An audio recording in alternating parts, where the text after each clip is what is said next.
गीता के अनुसार बुरे वक्त में हर इंसान को करने चाहिए ये दो काम। भगवान श्री कृष्ण गीता के 9वें अध्याय के 22वें श्लोक में कहा है कि जो मनुष्य मेरे पर मन लगाते हैं, मेरा ध्यान करते हैं, मैं उनको वो प्रदान करता हूँ जो उनके पास नहीं है। साथ ही जो उनके पास है, मैं उनकी रक्षा भी करता हूँ। प्रत्येक व्यक्ति के जीवन में अच्छे और बुरे समय आते हैं। अच्छे समय की तो चर्चा सब लोग करते हैं, लेकिन बुरे समय के बारे में प्रायः सभी चर्चा करते हैं। अक्सर लोग कहते हैं कि मेरा समय बहुत खराब चल रहा है, समझ नहीं आ रहा कि क्या किया जाए, कैसे अपने बुरे समय को अच्छे समय बदलूं। लेकिन सच तो ये है कि दो चीज़ें ऐसी हैं जिसे बुरे समय में करने चाहिए। भगवान श्री कृष्ण ने गीता में बुरे समय के लिए क्या कहा है, इसे आज हम जानेंगे। आगे हम इसे एक कहानी के माध्यम से जानते हैं। एक बहुत ही गरीब किसान था। वह था तो बहुत गरीब, लेकिन मेहनती और खुश था। वह रोज सुबह उठकर मंदिर में जाकर केवल 10 मिनट भगवान के आगे हाथ जोड़कर प्रार्थना करता था। उस किसान की पत्नी भी हर रोज उसके साथ मंदिर जाती थी। प्रार्थना करके वह सारा दिन अपने खेतों में काम करता। उसका जीवन बहुत अच्छा चल रहा था। अपनी मेहनत से वह कुछ ज़्यादा तो नहीं कमा पाता था, लेकिन फिर भी जितना भी कमाता था उसमें से कुछ पैसे लोगों की भलाई में लगा देता था। एक उस किसान के गांव में बीमारी फैल गई। किसान का इकलौता बेटा बीमार पड़ गया। किसान के गांव में इस बीमारी की इलाज के लिए कोई अच्छा डॉक्टर नहीं था। पास के शहर में उस बालक को ले जाया गया। शहर के इस अस्पताल का इलाज बहुत ही महंगा था। उस बेचारे किसान के लिए अस्पताल और डॉक्टर का खर्चा आदि दे पाना बहुत ही मुश्किल था। किसान दिन प्रतिदिन हिम्मत हारता जा रहा था।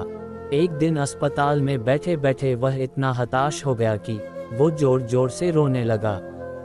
साथ ही कहने लगा, पता नहीं किस चीज़ का बदला भगवान मुझसे ले रहे हैं। कभी वह खुद को कोसता तो कभी भगवान को, लेकिन किसान की पत्नी को भगवान पर अटूट विश्वास था। लेकिन किसान को आशा की कोई किरण नजर नहीं आ रही थी। अस्पताल के कुछ दूरी पर ही मंदिर था। किसान की पत्नी हर रोज उस मंदिर में प्रार्थना करने जाती थी, लेकिन किसान का मन प्रार्थना करने का नहीं करता था। डॉक्टर ने उस किसान से कहा, बच्चे के इलाज के लिए 10,000 रुपये की आवश्यकता है, पर किसान के लिए इतनी बड़ी रकम इकट्ठा कर पाना मुश्किल था। किसान की पत्नी अब भी मंदिर जाती थी। वह भगवान के आगे हाथ जोड़कर प्रार्थना करती कि उसका पुत्र ठीक हो जाए। एक दिन मंदिर में एक सेठ आया। उसने किसान की पत्नी को कहा कि उसने किसान की बात उस दिन अस्पताल में सुनी थी।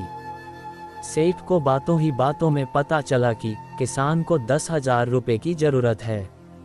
इस पर सेठ ने अपनी जेब से 10,000 निकाल कर देते हुए बोला कि उसके पास इतने रुपए ही हैं। साथ ही सेठ ने कागज पर अपना पता लिखते हुए कहा, अगर उनको और पैसों की आवश्यकता हो तो वे बेहिचक मांग लें।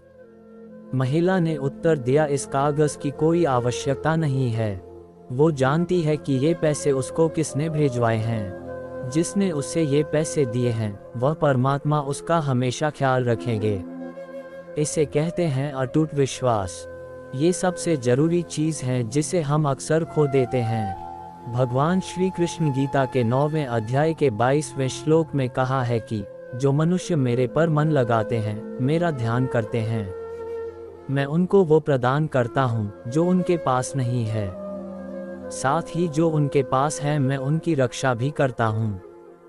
इसलिए यह बहुत जरूरी है कि हम अपने बुरे वक्त में परमात्मा पर भरोसा रखें। इसके अलावा गीता के दूसरे अध्याय के 14वें श्लोक में कहा है कि सुख और दुख का भाव इंद्रियों से निकलता है।